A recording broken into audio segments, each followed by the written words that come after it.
2024-25 चा पीक विमा आणि उर्वरित अतिवृष्टीच्या मदतीसाठी शेतकऱ्यांची तहसील कार्यालयावर धडक। जळगाव जामोद तालुक्यातील हजारो शेतकऱ्यांनी खरीप 2024-25 चा पीक विमा काढलेला आहे।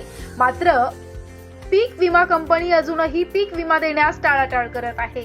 खरं तर निसर्गाच्या लहरीपणाने शेतकऱ्यांच्या सोयाबीन आणि इतर पिकांचं प्रचंड असं नुकसान झालं। त्यामुळे शेतकरी हा आर्थिक संकटात आहे। त्यामुळे दिवसेंदिवस शेतकऱ्यांच्या आत्महत्येचं प्रमाण सुद्धा वाढल्याचं दिसून येतं। शेतकरी वारंवार पीक विमा कंपनी आणि शासनाकडे पीक विमा मिळावा यासाठी तक्रारी आंदोलन करत आहेत। मात्र पीक विमा कंपनी शेतकऱ्यांच्या खात्यावर पीक विमा टाकायला तयारी ही बाब अतिशय निंदनीय आहे। तरी पीक विमा कंपनी आणि शासनाने या विषयाला गांभीर्याने घेत त्वरित पीक विमा जमा करावा। तसेच अनेक शेतकऱ्यांना तांत्रिक कारणानं अजूनही अतिवृष्टीची मदत मिळाली नाही।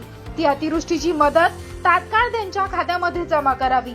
प्रधानमंत्री किसान योजनेचे अनेक शेतकऱ्यांचे पैसे विस्कळीत पडलेले आहेत, ते सुद्धा शेतकऱ्यांच्या खात्यामध्ये जमा करण्यात यावेत। सदर मागण्या शेतकऱ्यांच्या न्याय हक्काच्या असून रास्त आहेत। त्यामुळे शेतकऱ्यांना न्याय द्यावा, अन्यथा शेतकरी नेते रविकांत तुपकर यांच्या नेतृत्वाखाली आंदोलन करण्यात येईल असा इशारा दिनांक 8 जानेवारी रोजी युवा आंदोलक अक्षय पाटील यांनी दिला। यावेळी क्रांतिकारी शेतकरी संघटनेचे शहर अध्यक्ष अजय गिरी, अनिल सिंह राजपूत, वैभव जाने, आकाश आठवळे, जितेंद्र चाहेल, युवा तालुका अध्यक्ष अमोल बहादरे, अजय शेख, सय्यद शेख, सोपान पाटील, सदाशिव जाने, अमोल सोनवणे, भिकाजी जाधव, त्रिलोक सिंह राजपूत, संदीप वाघ, संतोष गणगे, गजानन आढाव, पप्पू पोटे, अमोल घुळे तसेच असंख्य शेतकरी बांधव उपस्थित होते।